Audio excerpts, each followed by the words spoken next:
کیا کراچی میں آنے والے سیلاب اور طوفان عبداللہ شاہ غازی کے دربار کی وجہ سے رک گیا؟ اس کا جواب میں نے پہلے دے دیا.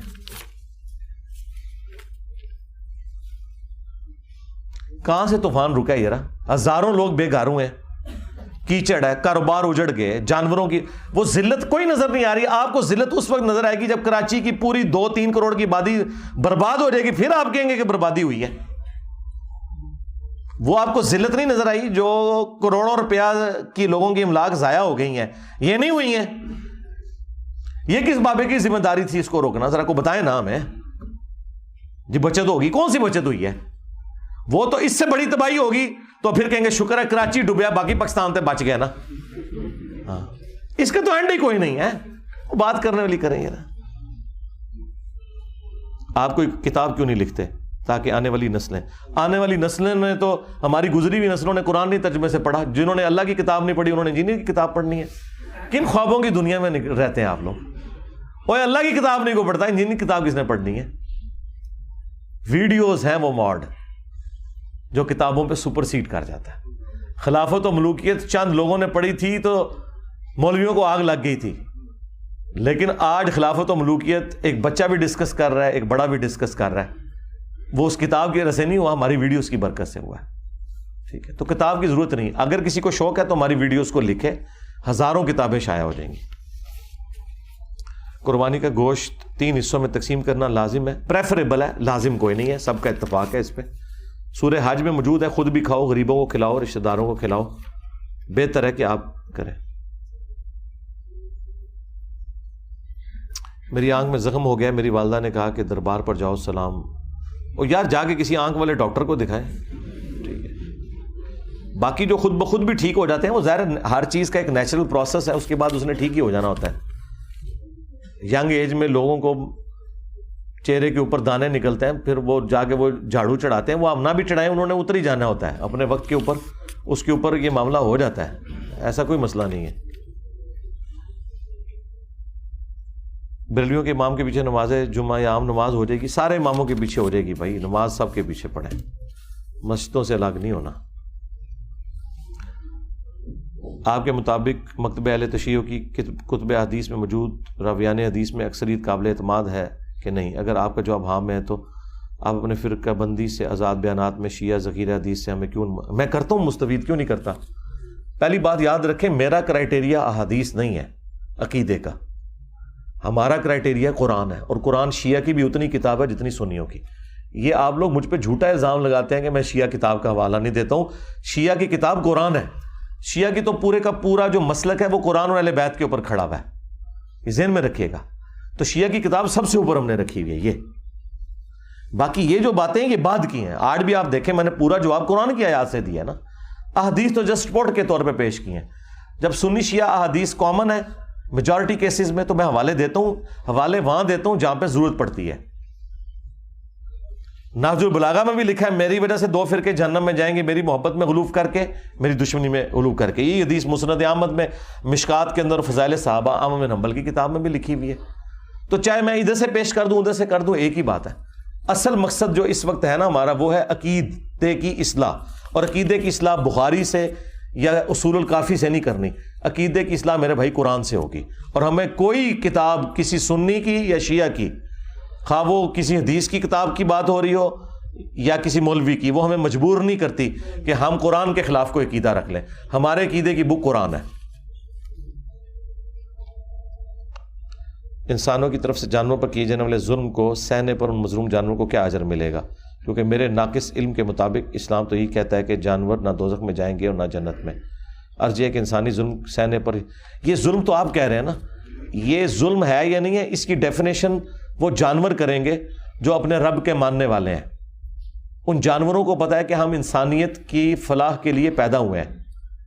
آپ کی چونکہ یہ ڈومین نہیں ہے, آپ کی ان کے ساتھ کوئی انٹریکشن نہیں, آپ تو نہیں بتا سکتے نا. ایک درخت کو پتا ہے کہ مجھے اس لیے پیدا کیا گیا ہے کہ میری لکڑی سے لوگوں نے نفع حاصل کرنا ہے, اور اس کو وہ اجر اس وقت ملتا ہے جب اس کی لکڑی اس نفع کے لیے استعمال ہوتی ہے. وہ خوش ہو جاتا ہے کہ میں جس کام کے لیے مجھے اللہ نے بھیجا تھا میں استعمال ہو گیا. اب آپ یہ کہیں کہ یہ فیلنگ ہمیں نہیں پتا, تو بھائی آپ کون ہیں؟ آپ کریٹر تو نہیں. آپ کو اعتماد میں لینا تو کوئی ضروری نہیں ہے.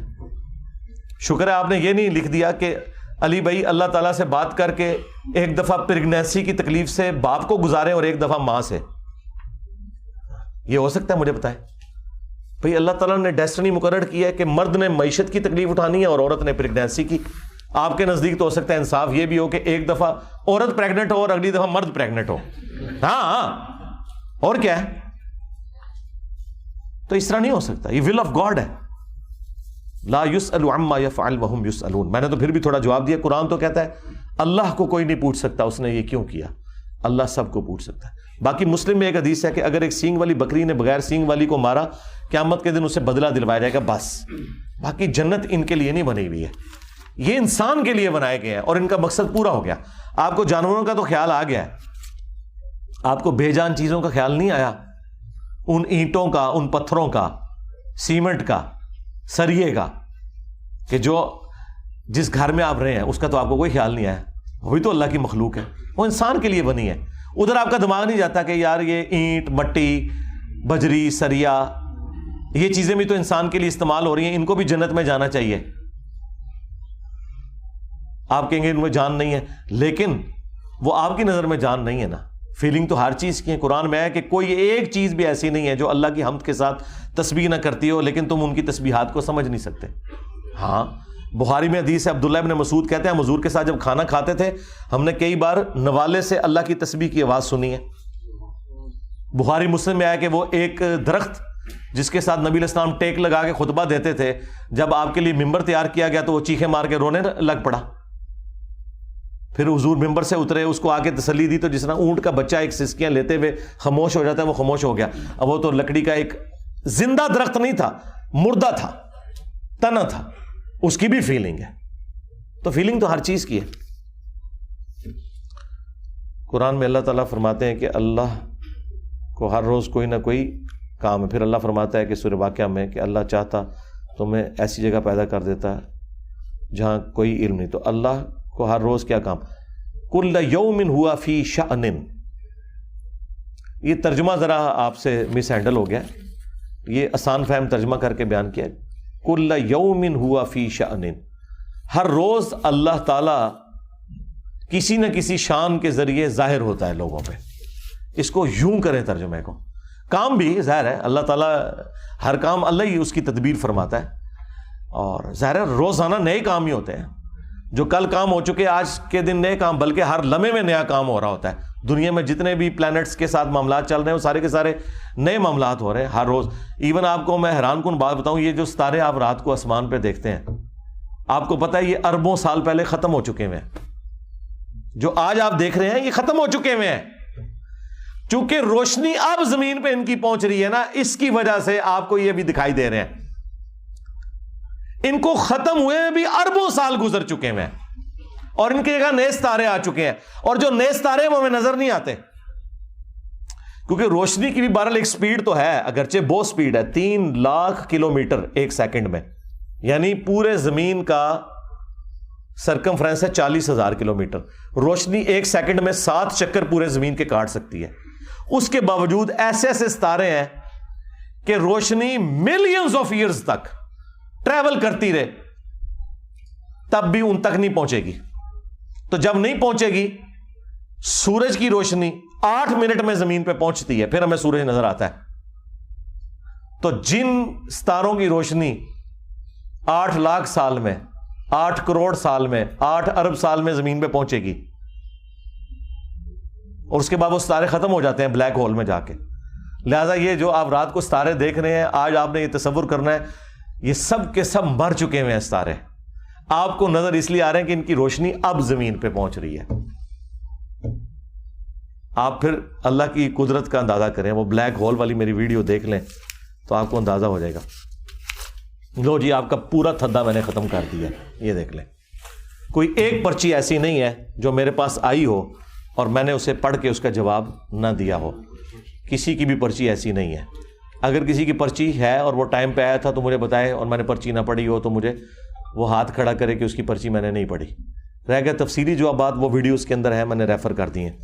اللہم انی اسألک بانک انت اللہ لا الہ الا انت الاحد الصمد الذی لم یلد ولم یولد ولم یکن لہ کفوا احد وإلهكم إله واحد لا إله إلا هو الرحمن الرحيم ألف لام ميم الله لا إله إلا هو الحي القيوم اللهم صل على محمد وعلى آل محمد اللهم ربنا آتنا في الدنيا حسنة وفي الآخرة حسنة وقنا عذاب النار ربنا آتنا من لدنك رحمة وهيئ لنا من أمرنا رشدا اللهم اغفر لحينا وميتنا وشاهدنا وغائبنا وصغيرنا وكبيرنا وذكرنا وأنثانا اللهم من أحييته منا فأحيه على الإسلام ومن توفيته منا فتوفه على الإيمان